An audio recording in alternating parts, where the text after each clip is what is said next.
Dear students, myself Dr. Fatima Sultana. I am Associate Professor in Department of Zoology, JDB Government Girls College, Kota. Today I am going to take the topic gametogenesis. Gametogenesis is the process in which spermatogenesis and oogenesis are involved. That is the production of sperms and eggs that takes place through the process of meiosis. Meiosis is the cell division in which the two n number of chromosomes are divided and the daughter cells contain haploid number of chromosomes. आप सब जानते हैं gametogenesis के अंदर जो है वो sperm के डेवलपमेंट को हम स्पर्मेटोजेनेसिस कहते हैं और एग्स के डेवलपमेंट को हम oogenesis कहते हैं। और ये जो गैमेटोजेनेसिस है मियोटिक डिवीजन के वजह से कंप्लीट होता है।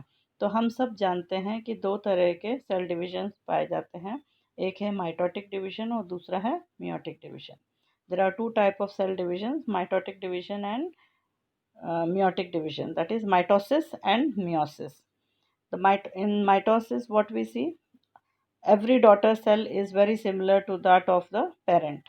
जैसे कि पेरेंट कोशिका 2n नंबर ऑफ क्रोमोसोम के, तो डॉटर सेल्स भी 2n नंबर ऑफ क्रोमोसोम्स को ही कंटेन करते हैं और एग्जैक्टली सिमिलर होते हैं अपने पेरेंट कोशिका के।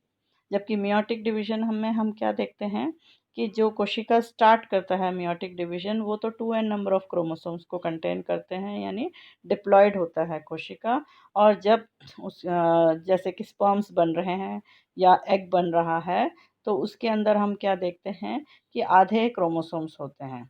तो ये मियोटिक डिवीजन के वजह से जो है 2n नंबर ऑफ कोशिकाएं जो है वो n number of daughter cells में परिवर्तित होते हैं और आधे ही क्रोमोसोम्स पहुंचते हैं। तो during meiosis what we see, there are two cell divisions that separate the paired chromosomes in the nucleus.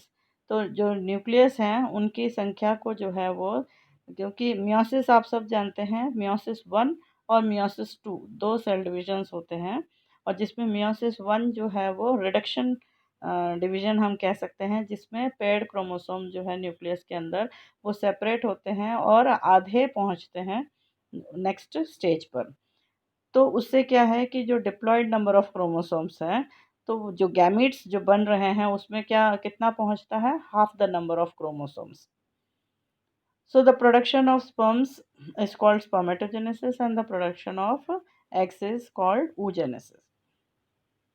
And what we see that diploid gamete cells produce produces haploid sperm and egg cells. तो जो diploid जो कोशिका थी वो जो है कौन से हैप्लॉइड स्पर्म यानी आधे, जिसके अंदर आधे संख्या होती है।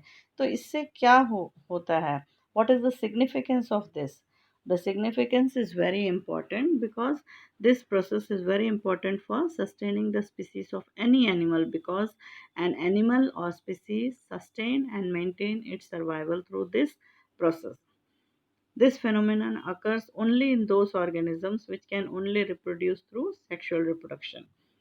तो इसमें हम क्या देख रहे हैं कि जो 2n नंबर ऑफ कोशिकाएं जो थी, अगर मान लीजिए कि मियोसिस नहीं है, मियोटिक डिवीजन नहीं है और वो आधे नंबर ऑफ क्रोमोसोम्स नहीं कर पाते हैं, तो एवरी जनरेशन में हम क्या देखेंगे, every time the chromosome number will be multiplied.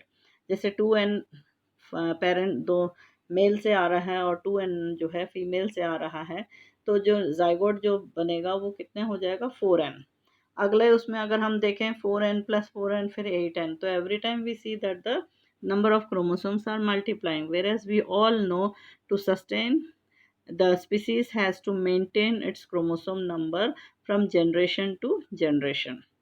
और ये जो है it is possible because of meiotic division, और इस तरह का रिप्रोडक्शन जो है सेक्सुअल रिप्रोडक्शन कहलाता है। और सेक्सुअल रिप्रोडक्शन में हम क्या देखते हैं, दो पेरेंट्स इन्वॉल्व होते हैं, एक मेल और एक फीमेल।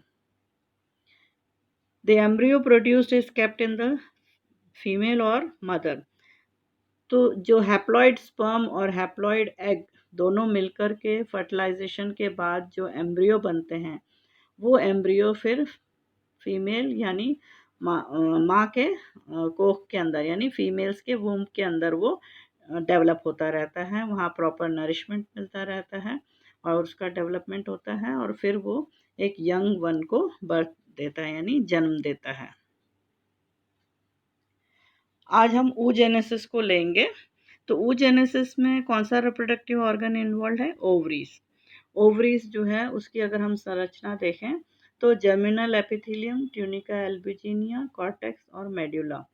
जर्मिनल एपिथेलियम जो बाहरी कवच है, पूरा जो लाइनिंग है बाहर का, जो सिंपल स्क्वामस क्यूबॉइडल एपिथेलियम का बना हुआ रहता है, ये जर्मिनल कोशिकाएं हैं जहाँ से हमारा मियोटिक डिवीजन स्टार्ट होता है।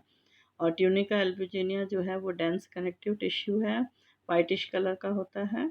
और कॉर्टेक्स जो है वो स्ट्रोमा है, यानी जो ओवा डेवलप हो रहा है उसके आसपास जो कोशिकाएं जिसको हम कहते हैं फॉलिकल्स, ये अलग अलग स्टेजेस में, अलग अलग डेवलपिंग स्टेज में हम इसके अंदर ओवरी में देख सकते हैं। मेड्यूला जो है वो बीच का लूज कनेक्टिव टिश्यू है जिसमें ब्लड सर्कुलेटरी सिस्टम और नर्वस सिस्टम का जो है वो कनेक्टिविटी बना हुआ रहता है। So what is oogenesis? Oogenesis is the process in which ova develops, and this takes place in the outermost layer of the ovaries.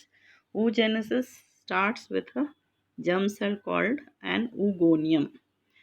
अगर हम सिंगल है कहते हैं तो है oogonia, और अगर प्लूरल है तो oogonia. But this cell undergoes mitosis to increase the number. ये जो कोशिकाएं सबसे पहले अपने आप को मल्टीप्लाई करेंगे ताकि बहुत सारे उगोनियम जो है वो एक उगोनियम बनेगा, फिर दूसरा, तीसरा, ऐसे जो है ये मल्टीप्लाई करेंगे। और यहाँ पे आप देख सकते हैं सिंपल माइटोटिक डिवीजन हो रहा है। और माइटोटिक डिवीजन में आप सब जानते हैं the number of chromosome is maintained from parent to daughter cell. Daughter cell जो है वो उसमें भी डिप्लॉयड होता है और मदर भी जो है वो डिप्लॉयड होता है। तो इसके वजह से क्या है, what happens that eventually it results in development of 1 to 2 million of cells in the embryo. कितनी मिलियंस ऑफ सेल्स में जो है देखिए ये माइटोटिक डिवीजन हुआ है। अब इसके बाद जो है the cell starting meiosis is called primary oocyte। ये पहला oocyte है, यानी oogoनियम नहीं कहेंगे अब हम। oogoनियम हमने तब तक कहा जब तक कि माइटोटिक डिवीजन चल रहा है, और जैसे ही मियोसिस स्टार्ट होगा और वो कहलाएगा आपका primary oocyte। This cell will begin the first meiotic division. तो oogoनियम जो है वो 2n नंबर ऑफ क्रोमोसोम का था। ये सारे जो है मल्टीप्लाई होते होते कई मिलियंस में 1 से 2 मिलियन तक जो है वो डेवलप हो गए हैं, बहुत सारे बन गए हैं कोशिकाएं। अब जब मियोसिस स्टार्ट हुआ है तो वो हुआ आपका पहला first oocyte which is known as primary oocyte.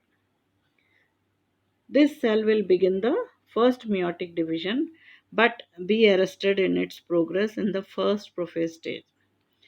पर ये जो है प्राइमरी oocyte प्रोफेज 1 आप सब जानते हैं मियोटिक सेल डिवीजन का सबसे लंबा होता है।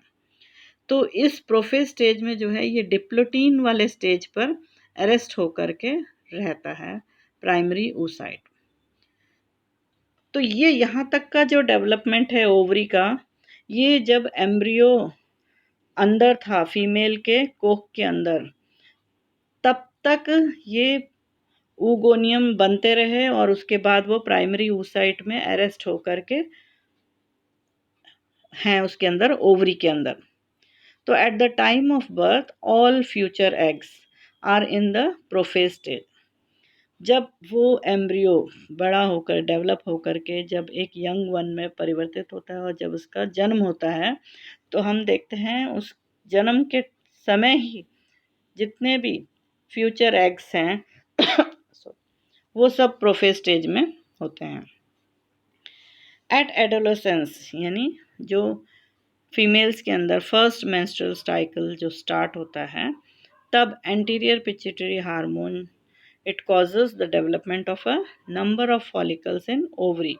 This results in the primary oocyte finishing the first meiotic division. The cell divides unequally.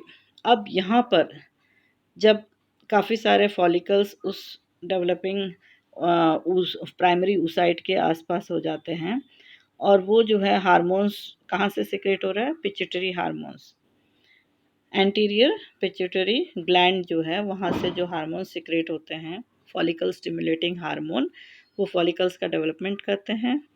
और यहाँ पर जो है ये प्राइमरी oocyte का फर्स्ट मियोटिक डिवीजन कंप्लीट होता है।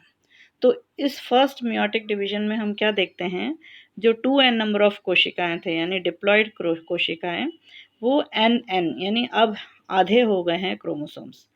पर इसमें हम क्या देखते हैं, एक कोशिका बहुत ही छोटा होता है और एक कोशिका काफ़ी बड़ा होता है, जिसमें सारा साइटोप्लाज्म और सेल ऑर्गेनेल्स वगैरह जो है वो इसके अंदर रहते हैं। क्रोमोसोम नंबर जो है वो हाफ रहता है। तो ये कहलाएगा secondary oocyte। This second cell is called ये जो छोटा वाला जो कोशिका जिसके अंदर साइटोप्लाज्म नहीं गया, सिर्फ क्रोमोसोम का एक सेट गया है, उसको पोलर बॉडी कहते हैं, और वो धीरे से जो है वो ख़त्म हो जाता है। It usually dies.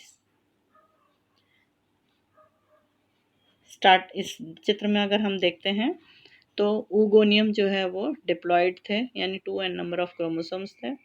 Continuous mitosis उनके अंदर होता रहा और काफ़ी सारी कोशिकाएं तैयार हो गई हैं जर्मिनल एपिथेलियम में।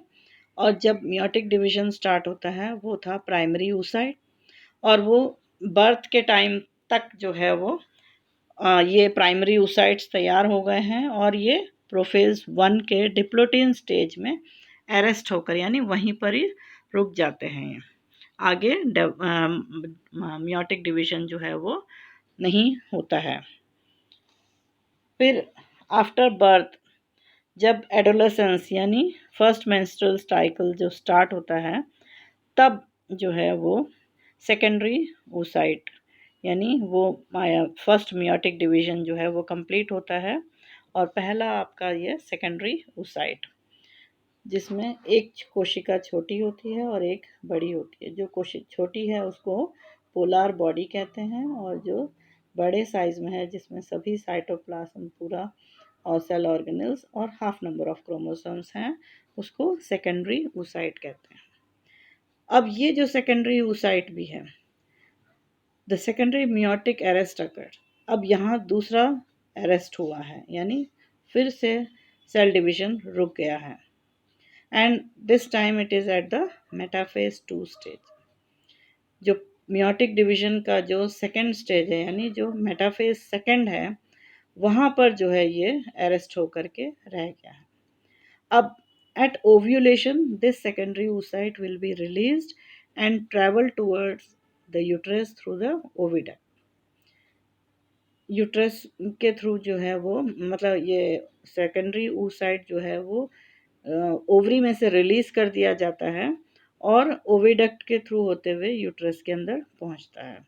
और अगर वहाँ पर सेकेंडरी oocyte फर्टिलाइज होता है तो the cell continues the meiotic second division, completing meiosis and producing a second polar body। अगर फर्टिलाइजेशन होता है तब वो आगे meiotic डिवीजन कंप्लीट होता है, और स्पर्म और एग दोनों मिलकर के जो है वो फर्टिलाइज्ड एग बनाते हैं, और एक पोलर बॉडी जो है वो डिसइंटीग्रेट हो जाता है। So in oogenesis we see the formation of secondary oocyte from oogonia। The process starts before birth, यानी बर्थ के पहले ही जब एम्ब्रियो माँ की कोख में होता है तभी सारे oogonia जो है वो बन चुके होते हैं और प्राइमरी oocyte पे अरेस्ट होके रह जाते हैं, और बर्थ होने के और एडोलेसेंस स्टेज तक यानी प्यूबर्टी तक पहुँचने तक जो है वो अरेस्ट होके रहते हैं, और उसके बाद स्टार्ट होता है फर्स्ट meiotic division। तो oogenesis it can be divided in 3 phases: follicular phase, ovulation and luteal phase। follicular phase इसमें जो है जो बच्चा यानी एम्ब्रियो जो है अभी पैदा नहीं हुआ है, तो अगर उसके फर्स्ट 4 मंथ्स में अगर हम देखते हैं तो oogonia is grouped in clusters in the cortical part of the ovaries। Some of the oogonia differentiate into primary oocyte and enters the first prophase stage. 7 months तक अगर हम देखते हैं तो most of the oogonia are transformed into primary oocyte. They enter the diplotin state of prophase 1 in which they remain until birth. तो 7 months तक उसका embryo का अगर हम डेवलपमेंट देखते हैं तो ओवरी में जो है काफ़ी सारे उगोनिया जो है वो प्राइमरी oocyte में कन्वर्ट हो चुके हैं और डिप्लोटिन स्टेज पर अरेस्ट होकर के रह गए हैं। अब बर्थ के टाइम पे जो है उगोनिया एब्सेंट है क्योंकि काफ़ी सारे प्राइमरी oocytes में हो गए हैं वो, और ये जो प्राइमरी oocytes हैं फॉलिकुलर सेल्स से कवर्ड है। और ये किसके वजह से होता है? जो एंटीरियर पिट्यूटरी ग्लैंड है वो हार्मोन सिक्रेट करता है, फॉलिकल स्टिमुलेटिंग हार्मोन, जिसके वजह से वो प्राइमरी oocyte के चारों तरफ जो है फॉलिकुलर कोशिकाएं बन जाती हैं और ये कहलाएगा प्रीमोर्डियल फॉलिकल्स। इसमें आप देख सकते हैं 4 मंथ्स तक आप ओवरी के स्ट्रक्चर में क्या देखते हैं कि oogonia काफ़ी सारे क्लस्टर्स में, यानी माइटोटिक डिवीजन के वजह से, कंटिन्यूस डिवीजन के वजह से बहुत सारे oogonia, जैसे आपको बताया था 1 से 2 मिलियन तक जो है वो मल्टीप्लाई हो चुके होते हैं। और 7 मंथ्स तक अगर हम देखते हैं उस एम्ब्रियो के डेवलपमेंट में तो मियोटिक डिवीजन स्टार्ट हुआ है और जो प्राइमरी oocyte वो प्रोफेस 1 का जो डिप्लोटीन स्टेज है वहाँ अरेस्ट होकर के वो डिवीजन वहीं रुका हुआ है। नेक्स्ट 9 मंथ्स यानी बर्थ होने तक जब हम देखते हैं तो प्रीमोर्डियल फॉलिकल्स तैयार हो चुके हैं। आप देख सकते हैं जो प्राइमरी oocyte है उसके आसपास खाली जगह दिख रही है जिसमें म्यूकस सिक्रीशन होता है और उसके अगल बगल में जो है वो फॉलिकल कोशिकाएं हैं और ये कहलाएगा प्रीमोर्डियल फॉलिकल।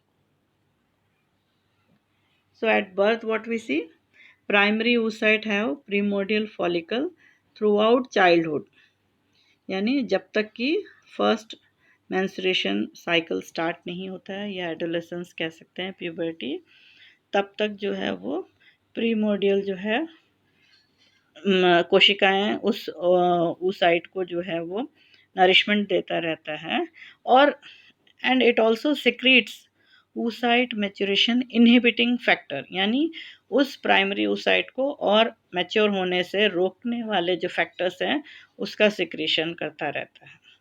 अब एट प्यूबर्टी यानी जो फर्स्ट सेक्सुअल साइकिल जो स्टार्ट होता है, few days before female sexual cycle, follicle stimulating hormone and luteinizing hormone is secreted and proliferation of granulosa cells, और अधिक बहुत सारे जो हैं उसके प्राइमरी oocyte के आसपास जो है वो कोशिकाएं बन जाती हैं जो ग्रैन्युलोसा कोशिकाएं कहते हैं।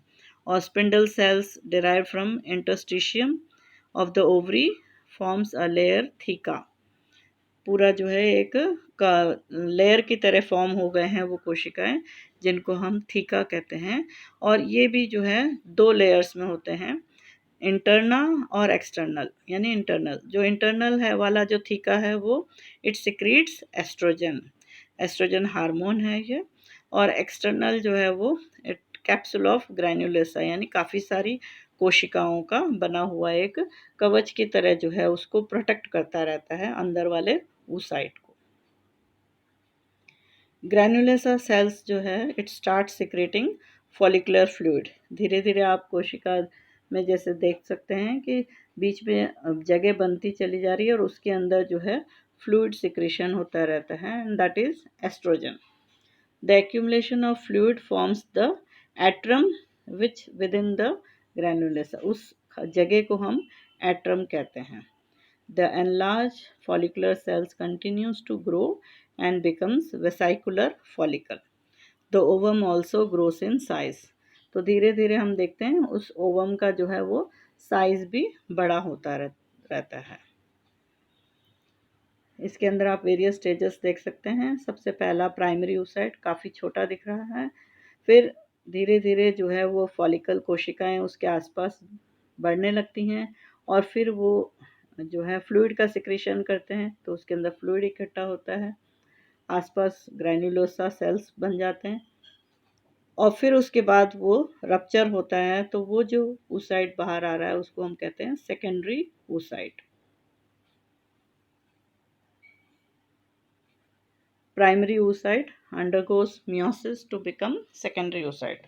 अब जो प्राइमरी oocyte था उसमें meiotic डिवीजन जो है वो फर्स्ट कंप्लीट हुआ और सेकेंडरी oocyte ओवरी में से रप्चर होकर के बाहर निकलता है और इस ओविडक्ट के थ्रू जो है वो यूट्रस में पहुंचता है और इस बीच में अगर फर्टिलाइजेशन हो जाता है तो वो यूट्रस में जा कर के इम्प्लांट हो जाएगा।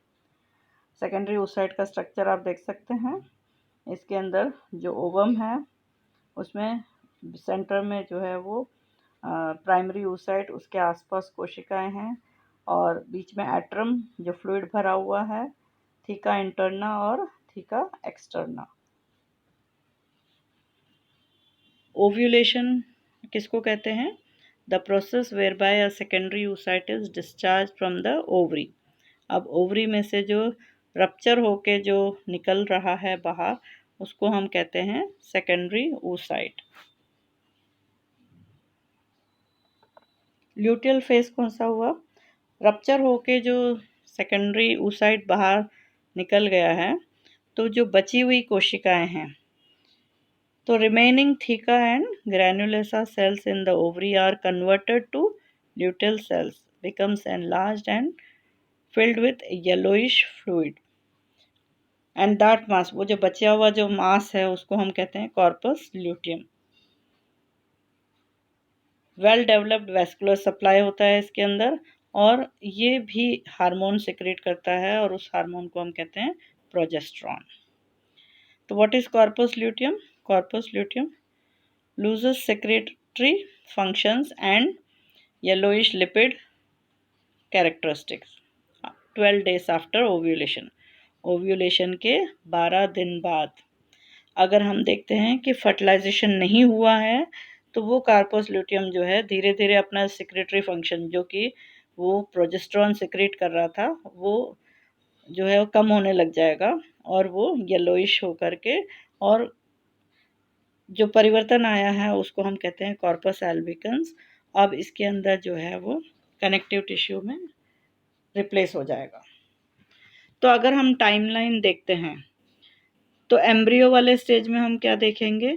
जो ऊगोनियम जो थे वो मल्टीप्लाई होते रहे और फिर फर्स्ट प्राइमरी oocyte के जो डिप्लोटिन स्टेज में जो है वो अरेस्ट होकर रहे हैं और बर्थ के बाद प्यूबर्टी तक वो डिप्लोटिन स्टेज पे अरेस्ट होकर ही रहेंगे। जितने भी देखिए all oocytes remain in the dictate state. इसको हम इस जो डिप्लोटिन स्टेज पे अरेस्ट होकर रह रहे हैं उस अवस्था को हम क्या कहते हैं? Dictate state. तो डिक्टेट स्टेट क्या है ये? A sort of stasis where the developing oocyte arrest in diplotin of the first meiotic prophase following initial maturation while the mother is an embryo in her womb's womb। माँ के कोख के अंदर अभी embryo पैदा नहीं हुआ है, तब तक जो है यानी बर्थ होने तक जो फ्यूचर एग्स हैं वो सारे प्राइमरी oocyte स्टेज पर डिप्लोटिन वाली अवस्था में जो है अरेस्ट होकर के रह जाते हैं। And this is mediated by meiosis stabilising factor. जैसे आपको बताया था ना कि मैच्योरेशन इनहिबिटिंग फैक्टर फॉलिकल कोशिकाएं बनाते रहते हैं ताकि वो और आगे मैच्योर नहीं हो सके। तो at the beginning of a menstrual cycle, a number of oocytes in primordial follicles are stimulated by pituitary gonadotropins to continue their maturation।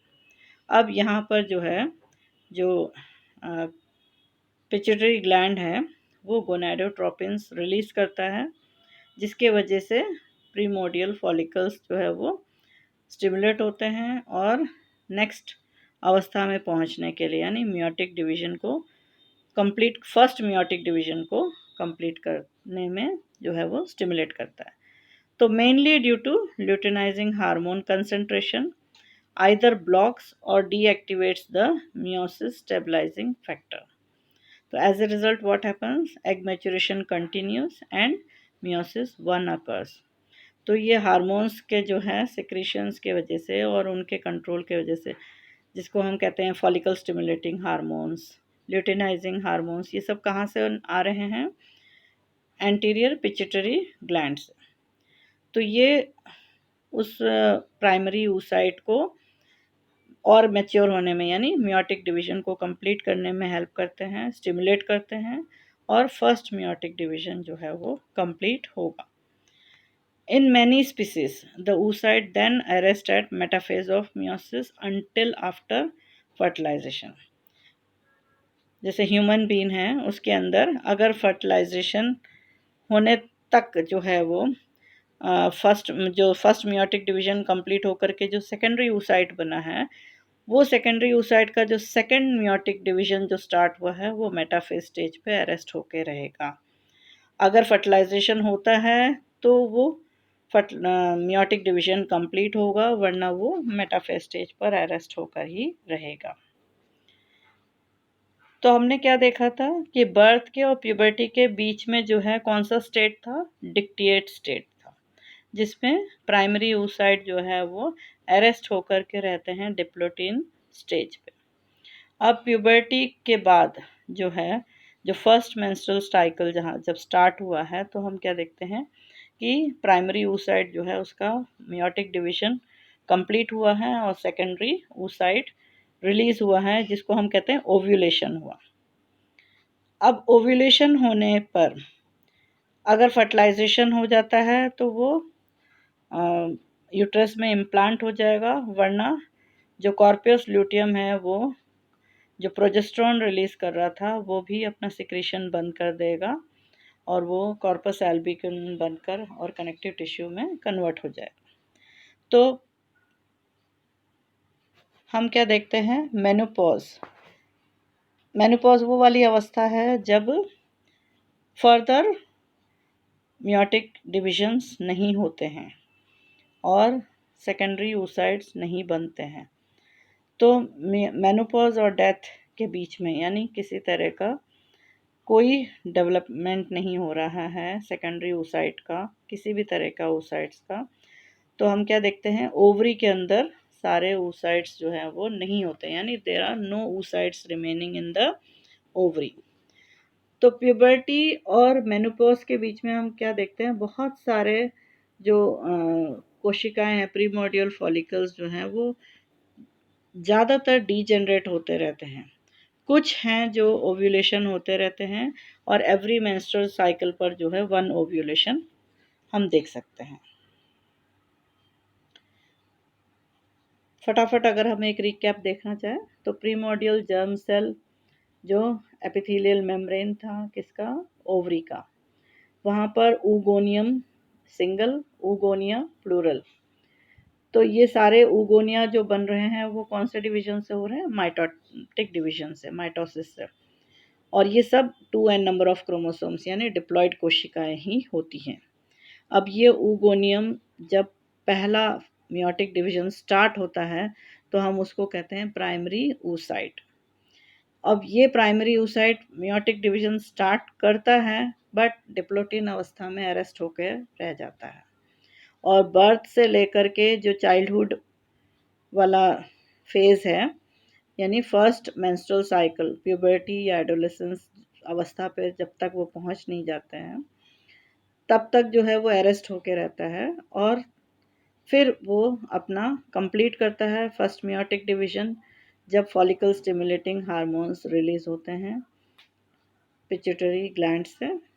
और फर्स्ट पोलर बॉडी हम यहाँ पर देखते हैं इस स्टेज पे, जिसमें वो n नंबर ऑफ क्रोमोसोम्स होते हैं और दूसरे में भी n नंबर ऑफ क्रोमोसोम्स जिसको हम कहते हैं सेकेंडरी oocyte।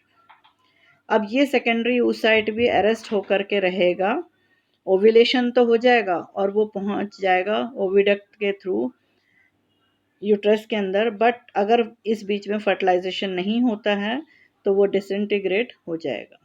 और अगर फर्टिलाइजेशन हो जाता है तो उसका मियोटिक डिवीजन कंप्लीट होगा और हैप्लॉइड ओवम और फिर दूसरा सेकेंडरी पोलर बॉडी हम देख सकते हैं, और वो भी डिसइंटीग्रेट हो जाएगा, डीजनरेट हो जाएगा, और ये जो ओवम है वो इम्प्लांट होगा यूट्रस में और उस ऑफस्प्रिंग यानी एम्ब्रियो का डेवलपमेंट होगा यूट्रस के अंदर। Thank you so much.